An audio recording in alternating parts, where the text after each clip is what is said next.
Last class में atomic structure में हमने जो अलग अलग तरह के एटॉमिक मॉडल्स हैं एटॉमिक स्ट्रक्चर के एटम के स्ट्रक्चर के उनको पढ़ना हमने स्टार्ट किया। मैंने आपको बताया कि हम काफ़ी सारे अलग अलग मॉडल यहाँ पे पढ़ने वाले हैं। सबसे पहले हमने जे थॉमसन का एटॉमिक मॉडल पढ़ा, तो प्लंग पुडिंग मॉडल भी उसे कहते हैं। और प्लंग पुडिंग मॉडल में क्या होता है कि जो एटम है वो एक पॉजिटिवली चार्ज एक शेल होता है।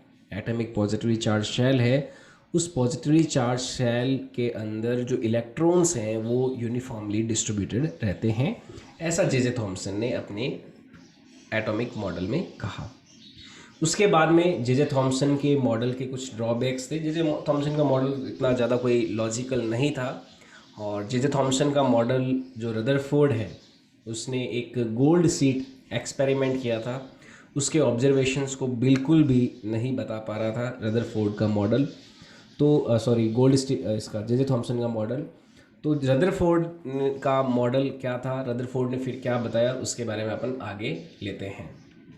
तो जे थॉमसन का model was not able to explain the Rutherford model.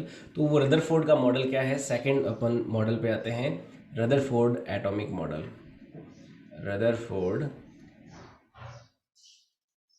Atomic model. तो रदरफोर्ड का जो एटॉमिक मॉडल है उस पर आते हैं। रदरफोर्ड का परमाणु प्रतिरूप। रदरफोर्ड का परमाणु प्रतिरूप। तो रदरफोर्ड ने एक एक्सपेरिमेंट किया था। इस मॉडल में अपन को एक एक्सपेरिमेंट पढ़ना होता है, और ये एक्सपेरिमेंट होता है गोल्ड शीट एक्सपेरिमेंट। क्या होता है? गोल्ड शीट एक्सपेरिमेंट, स्वर्ण पन्नी प्रयोग। ये होता है स्वर्ण पन्नी प्रयोग। स्वर्ण पन्नी प्रयोग। तो क्या था, इसे समझते हैं गोल्ड शीट एक्सपेरिमेंट में। तो सबसे पहले तो अपन गोल्ड शीट एक्सपेरिमेंट का एपरेटस डिज़ाइन करते हैं, और फिर उस एपरेटस के अपन पॉइंट्स लिखेंगे, ऑब्जर्वेशंस लिखेंगे। तो एक कोई यहाँ पे एक चैम्बर लिया गया। इस चैम्बर के अंदर रदरफोर्ड ने क्या किया, एक रेडियो एक्टिव एलिमेंट रखा। यहाँ पे क्या रखा? एक रेडियो एक्टिव एलिमेंट यहाँ पे रखा। ये क्या है? रेडियो एक्टिव एलिमेंट है। This is radio active element. Radio active element, ठीक है। यह है रेडियो धर्मी पदार्थ। रेडियो धर्मी पदार्थ क्या होता है? ये अल्फा बीटा और गामा जो रेज होती है, अल्फा बीटा गामा रेज, इनको इमिट करता है, इनको इनका एमिशन करता है। कभी अल्फा रेज, कभी बीटा रेज, कभी gamma rays. Radio activity, radio active elements वगैरह क्या होते हैं, ये डिटेल में तो अपन 12th क्लास में पढ़ते हैं। लेकिन मैं आपको थोड़ा सा यहाँ पे हिंट दे देता हूँ कि रेडियो एक्टिव एलिमेंट ऐसे एलिमेंट्स होते हैं जिनका न्यूक्लियस, अपन आगे पढ़ेंगे, एटम के अंदर एक न्यूक्लियस होता है, वो अनस्टेबल होता है। तो अनस्टेबल एलिमेंट्स होते हैं रेडियो एक्टिव एलिमेंट। ये हमेशा रेडिएशंस का इमिशंस करते रहते हैं। आपने न्यूज़पेपर या न्यूज़ में कभी सुना होगा कि न्यूक्लियर पावर प्लांट के पास जो न्यूक्लियर वेस्ट थी उससे रेडिएशंस इमिट हो रहे थे। तो ये भी क्या करते हैं? रेडिएशंस इमिट करते हैं। तो रेडिएशंस के अंदर जो पार्टिकल्स होते हैं उनको अल्फा पार्टिकल, बीटा पार्टिकल और गामा पार्टिकल्स कहते हैं, और उनसे जो रेज बनती है उनको अल्फा रेज, बीटा रेज और गामा रेज इस तरह से कहा जाता है। तो ये कोई ऐसा रेडियो एक्टिव एलिमेंट लिया हमने जिसमें से अल्फा रेज जो है वो ज़्यादा निकल रही थी। यहाँ से अल्फा रेज का जो इमिशंस हैं, मान लो ज़्यादा कुछ हो रहा था यहाँ से, इस तरह से ये रास्ता था यहाँ से निकलने का। ये कोई चैम्बर है, चैम्बर के अंदर से यहाँ से हर डायरेक्शन में अल्फा रेज निकल रही है। ये क्या है? अल्फा रेज है। These are alpha rays. और अल्फा रेज किससे मिलके बनी होती है? अल्फा रेज मिलके बनी होती है अल्फा पार्टिकल से। किससे? अल्फा पार्टिकल से मिलके बनी होती है, अल्फा कण से मिलके बनी होती है। यस। और अल्फा जो पार्टिकल होता है, अल्फा पार्टिकल एक्चुअल में होता क्या है? ये होता है, इसका जो सिंबल होता है ये होता है ट्वाइस ऑफ He4+2। ये सिंबल होता है अल्फा पार्टिकल का। यानी कि अल्फा पार्टिकल एक्चुअल में क्या होता है, ये कोई हीलियम का अगर एटम हो, हीलियम के एटम में से अगर 2 इलेक्ट्रॉन निकाल दिए जाए, हीलियम देखो 2 नंबर पे आता है, हाइड्रोजन हीलियम, हीलियम 2 नंबर पे आता है, तो उसके अंदर 2 तो प्रोटॉन्स हैं और 2 ही क्या है, इलेक्ट्रॉन्स हैं। तो अगर दोनों इलेक्ट्रॉन निकाल दिए जाए तो पीछे क्या बचेगा, केवल हीलियम का न्यूक्लियस बच जाएगा ना। जैसे मैं हीलियम का अगर मैं डायग्राम बनाता हूँ, जैसे ये हीलियम है, कोई मान लो हीलियम का एटम लिया हमने, ठीक है, जैसे हीलियम का एटम लिया इस तरह से, ये हीलियम के एटम है और इसके अंदर एक न्यूक्लियस ले लिया हमने, ये ले लिया हमने हीलियम का न्यूक्लियस बीच में, और ये है हीलियम का एटम, ठीक है। अब हीलियम के एटम के अंदर 2 तो प्रोटॉन मौजूद है, 2 क्या है, प्रोटॉन, और 2 ही क्या है यहाँ पे, इलेक्ट्रॉन है। एक इलेक्ट्रॉन यहाँ पे हो जाएगा मान लो, और एक इलेक्ट्रॉन यहाँ पे हो जाएगा। ये किसका है, हीलियम का एटम है, ठीक है। अब इस हीलियम के एटम में से ये दोनों इलेक्ट्रॉन अगर गायब हो जाए, ये दोनों इलेक्ट्रॉन गायब हो जाए तो क्या बच जाएगा, केवल और केवल 2 प्रोटॉन का न्यूक्लियस ही बच जाएगा। यहाँ पे हीलियम का एटम अगर गायब कर दिया जाए तो क्या बच जाएगा, केवल और केवल 2 प्रोटॉन ही बच जाएंगे, और उन 2 प्रोटॉनों पर जो चार्ज होगा, यहाँ पे ये 2 प्रोटॉन बच जाएंगे, और इन 2 प्रोटॉनों पे जो चार्ज होगा, क्योंकि 2 इलेक्ट्रॉन गए हैं तो इस पे चार्ज हो जाएगा प्लस में 2, है ना। एक इलेक्ट्रॉन जाता है तो +1 चार्ज आता है, 2 इलेक्ट्रॉन चले जाते हैं तो +2 चार्ज आता है। इसको अपन बोलेंगे न्यूक्लियस ऑफ हीलियम। ये क्या कहलाएगा, न्यूक्लियस ऑफ हीलियम कहलाएगा। इसको क्या बोलेंगे, न्यूक्लियस ऑफ हीलियम बोलेंगे। हीलियम का नाभिक बोलेंगे इसे, हीलियम का नाभिक, हीलियम का नाभिक। और ये जो हीलियम का नाभिक होता है, हीलियम का जो न्यूक्लियस होता है, इसी को क्या बोलते हैं, अल्फा पार्टिकल बोलते हैं। ये जो हीलियम का न्यूक्लियस है, this is called alpha particle. यही अल्फा पार्टिकल एक्चुअल में होता है, अल्फा पार्टिकल अल्फा कण होता है, ठीक है। तो अल्फा पार्टिकल एक्चुअल में क्या है, न्यूक्लियस ऑफ हीलियम होता है अल्फा पार्टिकल। ये चीज़ इतना सा थोड़ा सा हमने एक्स्ट्रा पढ़ा, इसको ध्यान में रखना है। अल्फा पार्टिकल एक्चुअल में क्या है, it is just nucleus of A helium, है ना। हीलियम एटम है, 2 इलेक्ट्रॉन है, दोनों निकल जाते हैं, 2 प्रोटॉन का एक न्यूक्लियस बचेगा, उसी न्यूक्लियस का क्या होता है, वो अल्फा पार्टिकल होता है। तो उसका सिंबल क्या हो गया, 2He4+ अल्फा पार्टिकल, और ये हो गया न्यूक्लियस ऑफ हीलियम, हीलियम का नाभिक। इसे बोल देंगे न्यूक्लियस ऑफ हीलियम, ठीक है। तो ये हीलियम का एक न्यूक्लियस होता है अल्फा पार्टिकल। अब यहाँ से देखो, ये जो अल्फा रेज है ये हर डायरेक्शन में इतनी सारी निकल रही है, तो हम इस अल्फा रेज को एक बीम में कन्वर्ट करने के लिए, यानी कि एक बीम बन जाए हमारी अल्फा पार्टिकल्स की, एक सर्टेन डायरेक्शन में जाए, इसके लिए हम क्या करते हैं, यहाँ पे बीचों बीच एक लेड की प्लेट लगा देते हैं। यहाँ पे बीचों बीच क्या करते हैं अपन, लेड की प्लेट लगा देते हैं ऐसे, ठीक है। ये लेड का एक प्लेट है। इस लेड की प्लेट में अपन को एक काम और करना पड़ेगा। ये काम क्या किया हमने, इस लेड की प्लेट में एक एक छोटा सा एक छेद कर दिया। इस लेड की प्लेट में अपने क्या कर दिया, एक छोटा सा छेद कर दिया।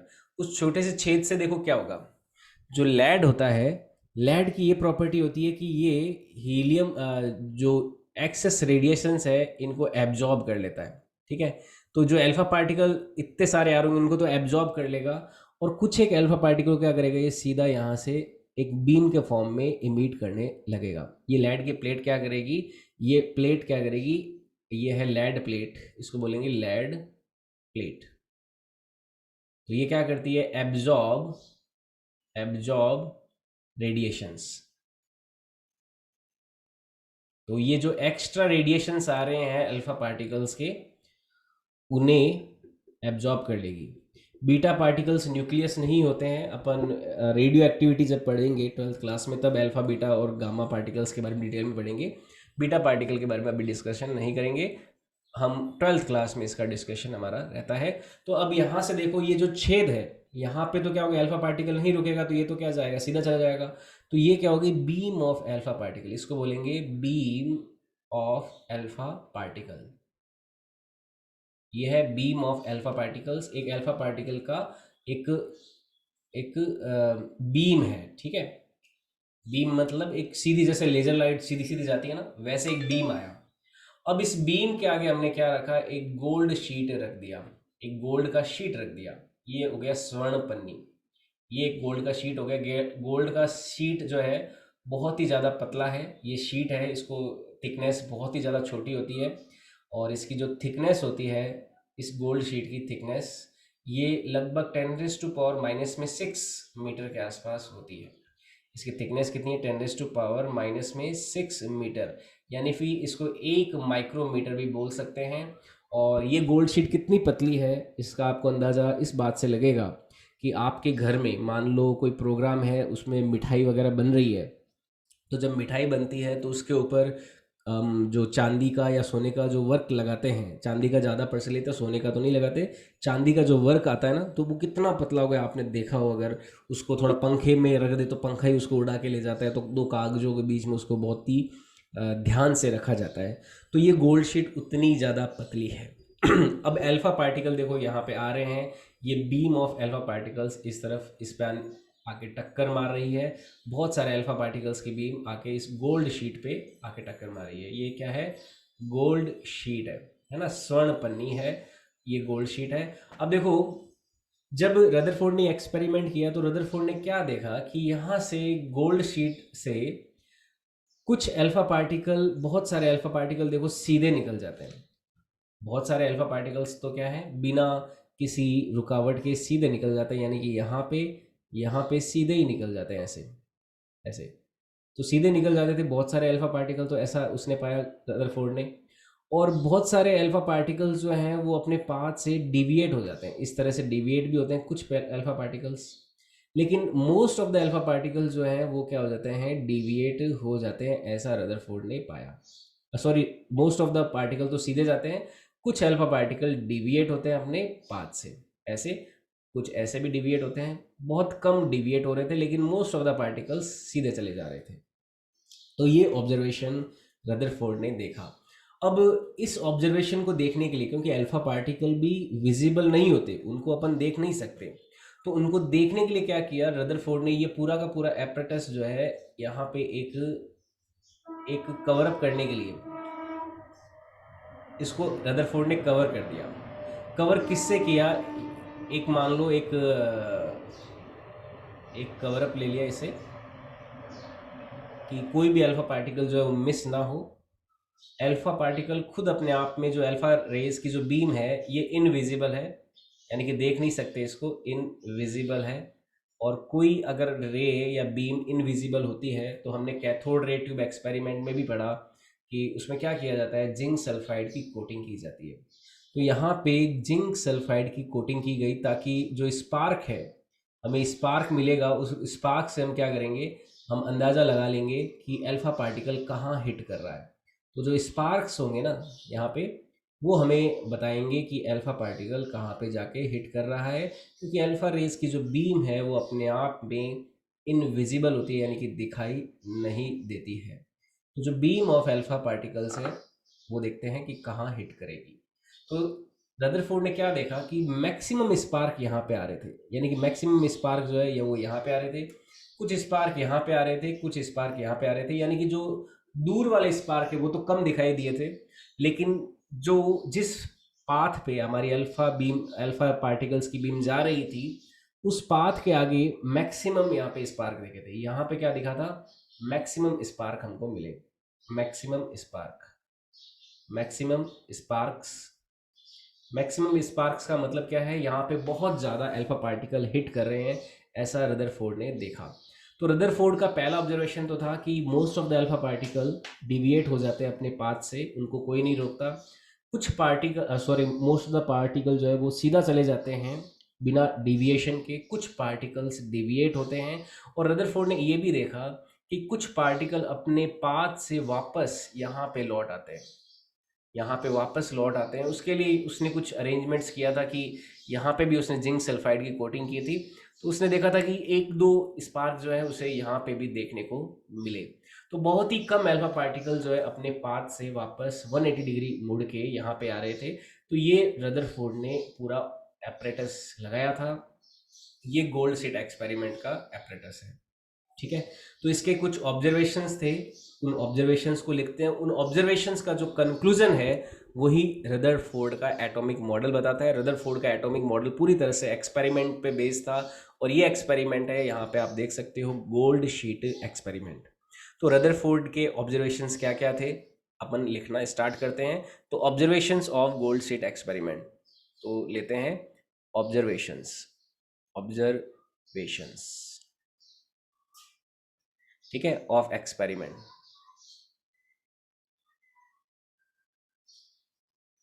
तो प्रयोग के प्रेक्षण, प्रयोग के प्रेक्षण, तो क्या क्या ऑब्जर्वेशंस दिए रदरफोर्ड ने। सबसे पहला observation, most of the alpha particle passed through gold sheet without any deviation, है ना। तो पहला ऑब्जर्वेशन था most of the alpha particles. देखो अपन इसको क्या करते हैं, दो पार्ट में अपन इसको काट लेते हैं। देखो अब इसका कारण, देखो एक सवाल पूछा है कि गोल्ड शीट ही क्यों यूज़ की गई इस एक्सपेरिमेंट में। तो गोल्ड शीट का कारण जो है यूज़ करने का, इसलिए क्योंकि गोल्ड जो है उसको, उसकी मैलिएबल प्रॉपर्टीज़ जो है वो बहुत ज़्यादा होती है। एक तो मैलिएबल बहुत ज़्यादा होता है, और इस वजह से मैलिएबल होने के कारण इसको अपन बहुत ज़्यादा पतला पतला पतला पतला कर सकते हैं। किसको, गोल्ड शीट को। गोल्ड को बहुत ज़्यादा मैलिएबल कर सकते हो, आप फैला सकते हो। अब ज़्यादा फैलाने से देखो अपन को क्या फ़ायदा होगा, इस चीज़ को भी ध्यान में रखना। ज़्यादा फैलाने से अपन को फ़ायदा ये होगा, जैसे यहाँ पे गोल्ड शीट को अपन ने बहुत ज़्यादा फैलाया, तो यहाँ पे जो एटम्स होंगे ना, ये एटम्स इस पूरी शीट में 4 या 5 या 10 या 15 ही होंगे। तो कम से कम एटम्स इस थिकनेस में हमें यहाँ पे मिल सकते हैं, और कम से कम एटम इस थिकनेस में का जब पार्ट होंगे तो ज़्यादा से ज़्यादा हमें ऑब्जर्वेशन जो है एटम के बारे में अच्छा मिलेगा। अगर ये गोल्ड शीट बहुत ज़्यादा थिक होती, तो अब हमारा जो ऑब्जर्वेशन होगा वो एटॉमिक लेवल का नहीं होता, एक एटम के पीछे फिर एटम, 4-5 एटम, 10-15-20 और बहुत सारे, मान लो ट्रिलियंस ऑफ एटम्स आ जाते, तो फिर अल्फा रे जो है वो अपन को इतना सॉलिड ऑब्जर्वेशन यहाँ पे नहीं मिल पाता। क्योंकि अपन को क्या करना है कि ये इंश्योर करना है कि जो अल्फा रे आ रही है वो कुछ एक एटम से ही गुजरते हुए आ रही है, उसी से ही हम ये ऑब्जर्वेशन कर सकते हैं।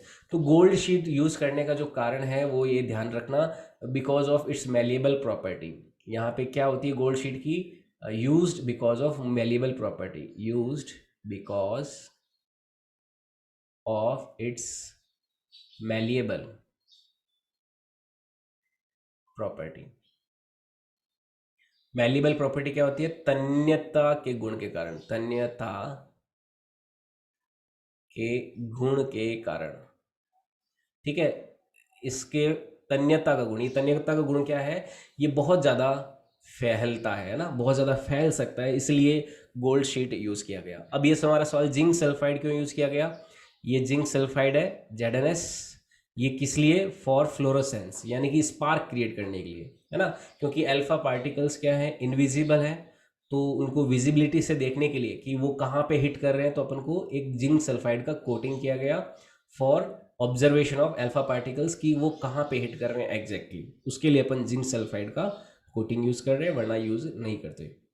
ठीक है, और कोई डाउट किसी को। अब आगे लें। अब देखो इस एक्सपेरिमेंट के अपन ऑब्जर्वेशंस लेंगे। एक तो मैं इस साइड तो ले लेता हूँ ऑब्जर्वेशंस ऑफ एक्सपेरिमेंट, और उन ऑब्जर्वेशंस का देखो कंक्लूजन क्या रहा वो भी अपन साथ साथ में ले लेंगे। कंक्लूजन्स ऑफ एक्सपेरिमेंट, इधर तो मैं ले लेता हूँ कंक्लूजन, कंक्लूजन ऑफ एक्सपेरिमेंट, ठीक है, यानी कि प्रयोग के निष्कर्ष।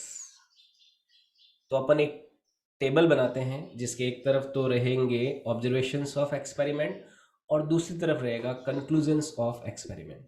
तो सबसे पहला ऑब्जर्वेशंस था कि most of the alpha particles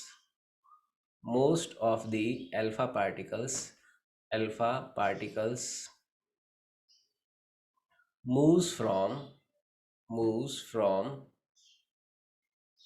gold sheet without any deviation।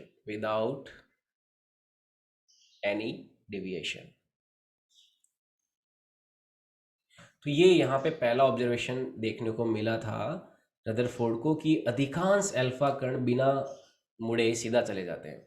अधिकांश अल्फा कण बिना मुड़े सीधे चले जाते हैं, सीधे चले जाते हैं। अब बिना मुड़े सीधे चले जाते हैं यानी कि क्या मतलब हुआ इसका, कि अल्फा पार्टिकल्स को कोई रोकने वाला नहीं है ना। अल्फा पार्टिकल मुड़ते क्यों या फिर रुकते क्यों, जब कोई उनको रोकने वाला होता है ना। जैसे आप घर से निकलते हो, आगे पुलिस खड़ी है लॉकडाउन में, तो आपको रोक लेगी या फिर आपको मोड़ना पड़ेगा। अगर पुलिस नहीं होती, आपको कोई रोकने वाला नहीं होता, तो आप क्या करते, सीधा सीधा निकल जाते ना। तो इसका कंक्लूजन क्या निकाला रदरफोर्ड ने, कि मोस्ट ऑफ द जो आपका मोस्ट ऑफ द स्पेस है एटम का, वो खाली होता है। Most of the space of atom is empty. Most of the space of atom is empty, है ना। इसका कंक्लूजन क्या था, कि ये तभी हो सकता है जब अधिकांश जो है एटम का स्पेस खाली हो। परमाणु का अधिकांश भाग खाली होता है, परमाणु का अधिकांश भाग खाली होता है। तो ये हमारा फर्स्ट कंक्लूजन रहा, हमारे फर्स्ट ऑब्जर्वेशन के अकॉर्डिंग। दूसरा जो ऑब्जर्वेशन था इस एक्सपेरिमेंट का, वो ये था कि कुछ अल्फा पार्टिकल अपने ओरिजिनल पाथ से डिविएट होते हैं। Some alpha particles deviate from their original path. Some alpha particles deviate from their original path। तो कुछ अल्फा कण अपने मुख्य मार्ग से विचलित होते हैं। दूसरा ऑब्जर्वेशन था, कुछ अल्फा कण अपने मुख्य मार्ग से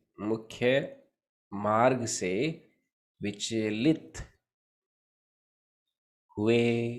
अब देखो, अल्फा पार्टिकल्स डिविएट हुए, तो डिविएट होने का क्या कारण हो सकता है। अब देखो, अल्फा पार्टिकल पे कैसा चार्ज है, पॉजिटिव चार्ज है। अल्फा पार्टिकल के खुद के ऊपर क्या है, पॉजिटिव चार्ज है। अब पॉजिटिव चार्ज को कोई दूर कौन फेंक सकता है, पॉजिटिव चार्ज को दूर कौन फेंकेगा, पॉजिटिव चार्ज को दूर पॉजिटिव चार्ज ही तो फेंकेगा। पॉजिटिव चार्ज को नेगेटिव तो क्या करेगा, अपने पास में ले आएगा, लेकिन जो पॉजिटिव चार्ज है उसको दूसरा पॉजिटिव चार्ज कोई सामने आएगा तो उसको दूर फेंकेगा। तो इससे रदरफोर्ड ने सोचा कि there there is the presence of positive charge in atom. तो ये क्या था, this was indication for presence of positive charge. this was this was indication of positive charge presence in atom, positive charge in atom। तो ये क्या था, ये एक तरह से इंडिकेशन था कि परमाणु के अंदर धनात्मक आवेश है। यह परमाणु में धनावेश वो दर्शाता है। अब जो तीसरा ऑब्जर्वेशन था वो बहुत ही इंपॉर्टेंट था। रदरफोर्ड ने बोला कि तीसरा ऑब्जर्वेशन ने ये देखा कि बहुत ही कम, वेरी वेरी फ्यू, कुछ एक अल्फा पार्टिकल ऐसे थे, यानी कि पूरे 1 लाख पार्टिकल में से कोई एक अल्फा पार्टिकल जो है अपने पाथ से वापस डिविएट होते हुए इस मतलब पाथ पे, ओरिजिनल पाथ पे 180 डिग्री पे वापस आ गया।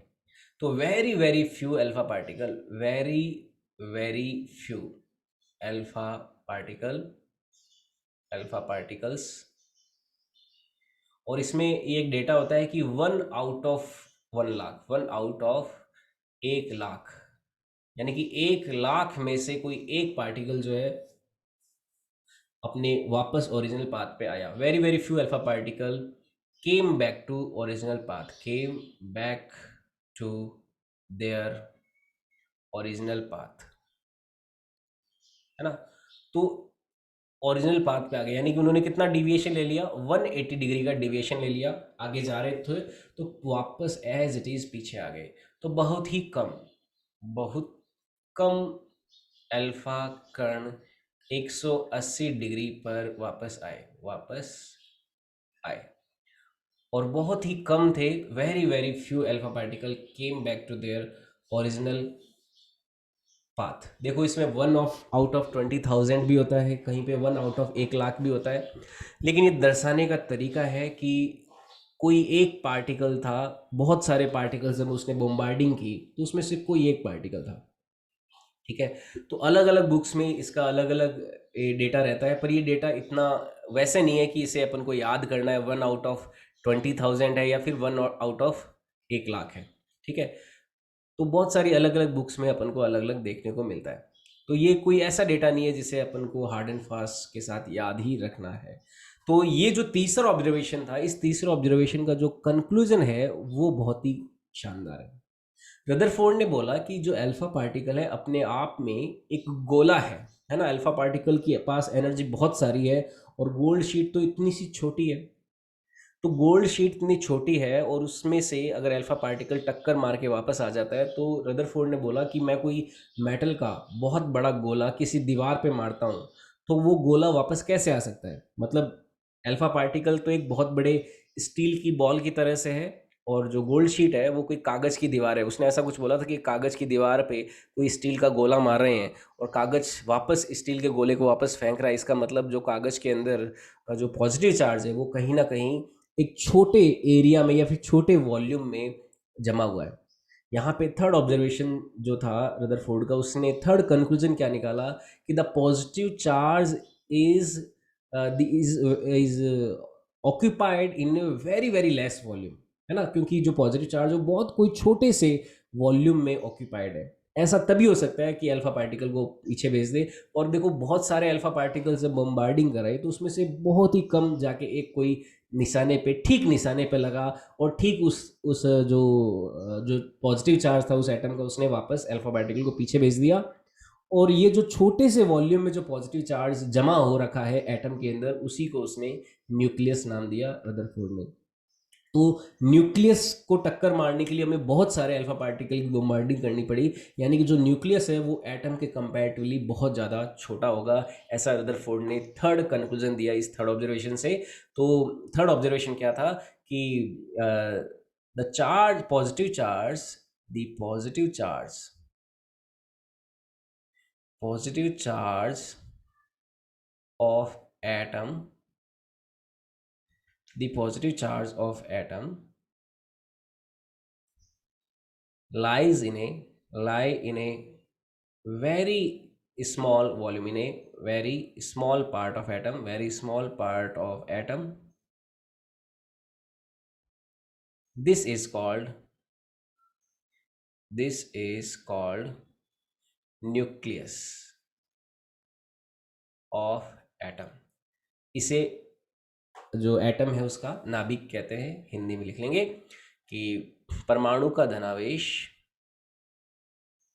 परमाणु का धनावेश परमाणु का धनावेश परमाणु के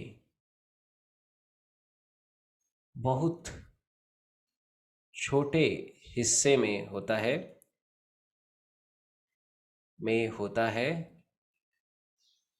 जिसे नाभिक कहते हैं। तो ये थर्ड ऑब्जर्वेशन यहाँ पे देखने को मिला। थर्ड ऑब्जर्वेशन का ये कंक्लूजन था रदरफोर्ड के एटॉमिक मॉडल में। तो इससे इन तीन ऑब्जर्वेशन के बेसिस पे रदरफोर्ड ने बोला कि देखो, जो एटम होता है, एटम क्या होता है, एटम के अंदर एक न्यूक्लियस होता है, उस न्यूक्लियस में सारा का सारा पॉजिटिव चार्ज होता है जिसके चारों तरफ इलेक्ट्रॉन चक्कर लगाते हैं। ऐसा एटम के बारे में रदरफोर्ड ने बोला। तो एटमिक मॉडल में रदरफोर्ड ने क्या बोला कि atom in atom positive charge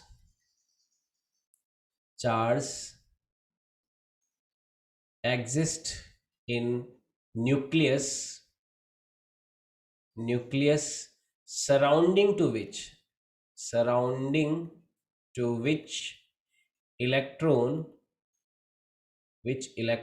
revolve। ये रदरफोर्ड ने बोला कि परमाणु के अंदर नाभिक में सारा धनावेश रहता है जिसके चारों ओर इलेक्ट्रॉन चक्कर लगाते हैं। तो ये बोला नाभिक में नाभिक में धनावेश रहता है, धनावेश होता है जिसमें इलेक्ट्रॉन चक्कर लगाते हैं, इलेक्ट्रॉन चक्कर लगाते हैं। तो ये रदरफोर्ड का एटॉमिक मॉडल था, एक लाइन में अपन ने समराइज कर दिया कि जो पॉजिटिव चार्ज है एटम का वो न्यूक्लियस में रहता है। इस तरह से ये न्यूक्लियस हो गया था एटम का, और इसके चारों ओर इलेक्ट्रॉन्स जो हैं वो ऑर्बिट्स में, अलग अलग जो ऑर्बिट्स होते हैं, इस तरह के पाथ जो होते हैं ऑर्बिट्स के पाथ, उसमें चक्कर लगाते हैं, ऐसा रदरफोर्ड ने बताया। ठीक है, तो इलेक्ट्रॉन जो है इस तरह की ऑर्बिट्स होगी, उनमें चक्कर लगाते हैं, ऐसा रदरफोर्ड ने बोला कि ये जो इलेक्ट्रॉन देखो यहाँ पे इस तरह से चक्कर लगाएंगे। ये इलेक्ट्रॉन हो गया, ये इलेक्ट्रॉन हो गया, ये इलेक्ट्रॉन हो गया, इलेक्ट्रॉन, इलेक्ट्रॉन, ये इलेक्ट्रॉन, ये इलेक्ट्रॉन। तो किसी एटम के चारों ओर इलेक्ट्रॉन इस तरह से चक्कर लगाते रहते हैं, और एटम के में न्यूक्लियस जो है वो पॉजिटिव चार्ज रखता है। तो ये तो हो गया न्यूक्लियस जिसमें पॉजिटिव चार्ज है सारा का सारा, और ये हो गए इलेक्ट्रॉन्स जो न्यूक्लियस के चारों ओर चक्कर लगाएंगे सर्कुलर ऑर्बिट्स में। ठीक है, ये सर्कुलर ऑर्बिट्स में चक्कर लगाएंगे। और ऐसा रदरफोर्ड ने क्यों बोला? क्योंकि रदरफोर्ड ने बोला कि जैसे मून जो है अर्थ के चारों ओर चक्कर लगा रहा है, जैसे चंद्रमा होता है ना, वो अर्थ के चारों ओर चक्कर लगाता है। अब अर्थ और मून में भी तो अट्रैक्शन फोर्स है। अर्थ और मून जो है दोनों एक दूसरे को ग्रेविटेशनल अट्रैक्शन फोर्स से अट्रैक्ट करते हैं। वैसे ही ये जो पॉजिटिव चार्ज है न्यूक्लियस, वो इलेक्ट्रॉन के ऊपर जो नेगेटिव चार्ज है, इलेक्ट्रॉन पे नेगेटिव चार्ज है और न्यूक्लियस में पॉजिटिव चार्ज है, तो ये दोनों भी एक दूसरे को अट्रैक्ट कर रहे हैं। लेकिन इलेक्ट्रॉन न्यूक्लियस में आके नहीं गिर रहे। क्यों? क्योंकि यहाँ पे इलेक्ट्रॉन जब सर्कुलर मोशन कर रहे हैं तो उसको बाहर की ओर एक सेंट्रीफ्यूगल फोर्स मिलता है, सूडो सेंट्रीफ्यूगल फोर्स, जिसके बारे में अपन फिजिक्स में पढ़ेंगे।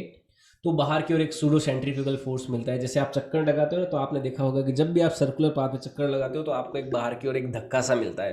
अब बाहर की ओर लगने वाला जो धक्का है वो अंदर की ओर इलेक्ट्रॉन को, जो प्रोटॉन जिस अट्रैक्शन फोर्स से खींच रहा है, वो दोनों क्या हो जाते हैं, यहाँ पे बैलेंस हो जाते हैं। तो इस वजह से इलेक्ट्रॉन ना तो अंदर जाता है ना ही बाहर जाता है, और इलेक्ट्रॉन चक्कर लगाता रहता है, लगाता रहता है, लगाता रहता है, लगाता रहता है। और ये सेम केस देखने को मिलता है मून और अर्थ के केस में। जैसे मून अर्थ के चारों ओर चक्कर लगा रहा है सर्कुलर ऑर्बिट में, तो मून को अर्थ अपनी ओर खींच रहा है ग्रेविटेशनल फोर्स से, लेकिन मून पर बाहर की ओर भी एक धक्का लग रहा होता है। तो दोनों क्या होते हैं, बराबर हो जाते हैं। उस वजह से मून कभी भी अर्थ में आके नहीं गिरता। आपने देखा होगा गाड़ी जब अपन सड़क पे मोड़ते हैं, आप टैक्सी में बैठे हो, आप बस में बैठे हो, तो आपका आपका शरीर ऐसे होने लगता है, जिस डायरेक्शन में गाड़ी मुड़ रही है उसके बाहर की ओर आपको एक धक्का मिलता है। इसको सेंट्रीफ्यूगल फोर्स बोलते हैं, अपिकेंद्रीय बल बोलते हैं, जिसको अपन जो फिजिक्स होगी, फिजिक्स में अपन मैकेनिक्स वाले पार्ट में इसे समझेंगे, इसे पढ़ेंगे। तो अभी अपन को उसके बारे में ज़्यादा डिटेल में नहीं जाना, अपन को बस इतना ही ध्यान में रखना है कि एटम के अंदर न्यूक्लियस में सारा का सारा पॉजिटिव चार्ज होता है, और पॉजिटिव चार्ज के सराउंडिंग में इलेक्ट्रॉन सर्कुलर ऑर्बिट में चक्कर लगाते हैं। तो इसमें एक पॉइंट तो हो गया, पॉजिटिव चार्ज होता है और न्यूक्लियस सराउंडिंग में चक्कर लगाते रहते हैं। ये हमारा एटॉमिक मॉडल हो गया रदरफोर्ड का। ठीक है, तो this is how Rutherford described atomic model. इसमें एक और रदरफोर्ड ने डायग्राम दिया था गोल्ड शीट को बनाते हुए, कि मान लो ये आपकी कोई गोल्ड शीट है, इस तरह से ये कोई गोल्ड शीट है। उस गोल्ड शीट में उसने इस तरह से एटम्स को शो किया, ऐसे एटम्स को शो किया कि ये एटम्स हैं, ऐसे इस गोल्ड शीट के अंदर ये एटम्स हैं, इस तरह से।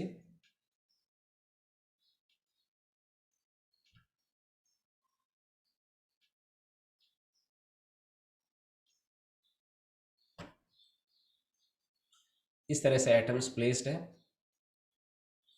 और इन एटम्स में न्यूक्लियस भी मौजूद है। ये गोल्ड शीट है, उस गोल्ड शीट में एटम्स हैं, और इन एटम्स में इस तरह से न्यूक्लियस ले लेते हैं अपन। ये न्यूक्लियस है, पॉजिटिवली चार्ज न्यूक्लियस, ऐसे।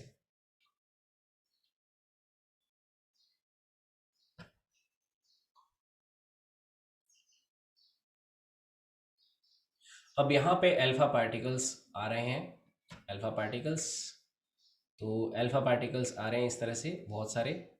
देखो ये अल्फा पार्टिकल आया ऐसे, और मान लो ये अल्फा पार्टिकल सीधा सीधा आ रहा था, यहाँ तक ये अल्फा पार्टिकल सीधा सीधा आ रहा था, और सीधा सीधा आते आते यहाँ पे देखो इसको क्या होगा, इस अल्फा पार्टिकल पे क्योंकि पॉजिटिव चार्ज है तो इस अल्फा पार्टिकल को इस न्यूक्लियस से रिपल्शन मिला, तो ये अल्फा पार्टिकल इस तरफ डिविएट हो जाएगा। ठीक है, लेकिन ऐसा ज़रूरी नहीं है सभी के सभी अल्फा पार्टिकल को ऐसे ही कोई रिपल्शन मिले। जैसे ये अल्फा पार्टिकल है, इस अल्फा पार्टिकल को कोई ज़्यादा खास रिपल्शन देखने को नहीं मिलेगा, तो ये अल्फा पार्टिकल सीधा ही चला गया। ये भी अल्फा पार्टिकल यहाँ पे सीधा ही चला गया। ये भी अल्फा पार्टिकल हो सकता है सीधा ही निकल जाए। ये अल्फा पार्टिकल भी यहाँ पे भी, ये भी सीधा ही निकल सकता है, ये भी सीधा निकल जाएगा। तो कुछ एक अल्फा पार्टिकल जो है वो डिविएशन शो करेंगे, जैसे इसने डिविएशन शो कर दिया।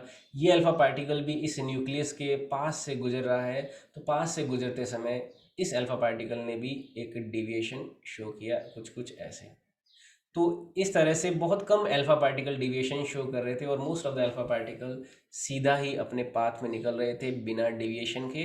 तो यहाँ पे ये डायग्राम भी रदरफोर्ड के मॉडल को एक्सप्लेन करता है कि हाँ, इससे हमें पता चलता है कि मोस्ट ऑफ द पार्ट जो है न्यूक्लियस का वो खाली है, जिसमें पॉजिटिव चार्ज यहाँ पे इस तरह से रखा हुआ है। ये पॉजिटिव चार्ज, ये पॉजिटिव चार्ज, ये पॉजिटिव चार्ज, ये पॉजिटिव चार्ज। तो most of the alpha particles सीधे निकल गए, और बहुत ही कम, जैसे मान लो इस न्यूक्लियस पे कोई एक ऐसा अल्फा पार्टिकल होगा जो इस न्यूक्लियस के ठीक एग्जैक्टली यहाँ पे उसने हिट किया होगा, है ना, ठीक एग्जैक्टली सामने के सामने हिट किया होगा, तब वो अल्फा पार्टिकल यहाँ से निकल के सीधा पीछे आ गया होगा, है ना, सीधा अपने पाथ को रिट्रेस किया उसने, सीधा एज इट इज़ वहीं पे वहीं का वहीं आ गया होगा, है ना, इस तरह से। ये रिट्रेसिंग वाला पाथ हो गया, मैंने इसको 2 कलर से दिखा दिया। तो ये तो जाते समय पाथ हुआ, और ये आते समय पाथ हुआ। तो ये ऐसे जो अल्फा पार्टिकल्स थे वो बहुत ही कम थे, वेरी फ्यू थे। तो इस तरह से अल्फा पार्टिकल का रदरफोर्ड ने मॉडल दिया। ठीक है, आई बात समझ में, क्लियर है ये चीज़? तो ये अल्फा पार्टिकल्स का एक डिविएशन पाथ है यहाँ पे, और रदरफोर्ड की कुछ कमियां थी। हालांकि ये एक्सपेरिमेंट भी पूरी तरह से सक्सेसफुल नहीं था, ये मॉडल भी, क्योंकि इस मॉडल में बहुत सारी बातें तो आ गई थी। रदरफोर्ड ने मॉडल दिया था, बहुत लॉजिकल दिया था, लेकिन इस मॉडल की कुछ कमियां रही थी। उसी वजह से हमें नेक्स्ट मॉडल पढ़ना होता है, जिसे अपन नील्स बोर एटॉमिक मॉडल कहते हैं। तो इसमें कुछ जो कमियां थी, ड्रॉबैक्स थे, वो अपन नेक्स्ट क्लास में पढ़ेंगे, क्योंकि उससे भी अपन को समझना है ड्रॉबैक्स ऑफ रदरफोर्ड मॉडल।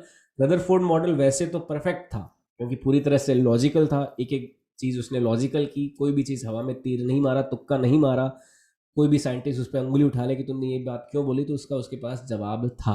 तो बहुत ज़्यादा लॉजिकल था, और यही मॉडल जो है आगे अलग अलग साइंटिस्ट लोगों ने इसी को ही आगे डेवलप किया, और ज़्यादा आगे बढ़ा चढ़ा के पेश किया। और आज जो एटॉमिक मॉडल हम जानते हैं उसमें बहुत सारी बातें इसी मॉडल से ही ली गई है। तो यहाँ तक आज अपन रखते हैं, आज की क्लास का टाइम हो चुका है, इससे आगे अपन कल लेंगे नेक्स्ट क्लास में। आज के लिए इतना ही।